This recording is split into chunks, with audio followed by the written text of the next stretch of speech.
Azi vreau să vă arăt altă metodă de a conserva vinetele pentru iarnă. Le-am prăjit, le-am curățat și le-am lăsat la scurs peste noapte. Acum vreau să le toc.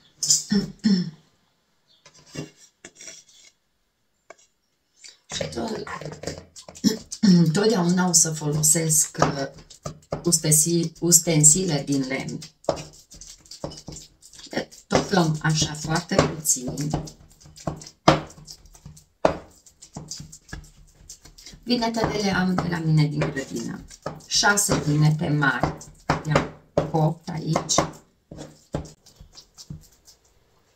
Le-am tocat.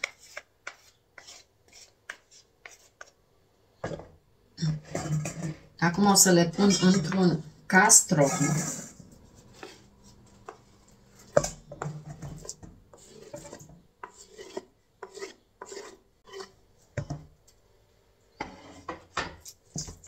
Și o să punem sare după gust. Sare pentru murături. Deci am zis că punem sare, pun așa cu mâna fiecare. Pune cât vrea.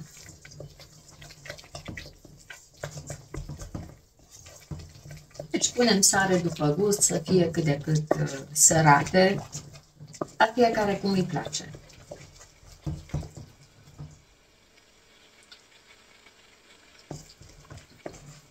Destul.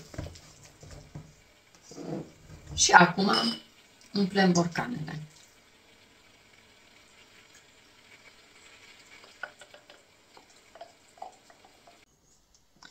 Punem până aici, la guler, la gâtul borcanului. Ia să vedem câte borcănașe îmi ies din 6 vinete.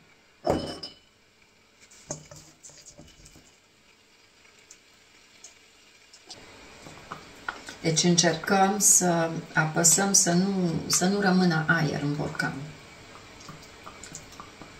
Deci apăsăm aici vinetele să nu ne rămână aer.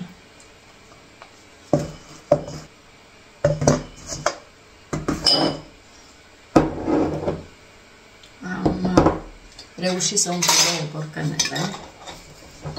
Punem capacele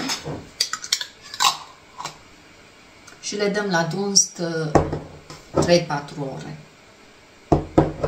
Revin după să vă arăt cum au ieșit.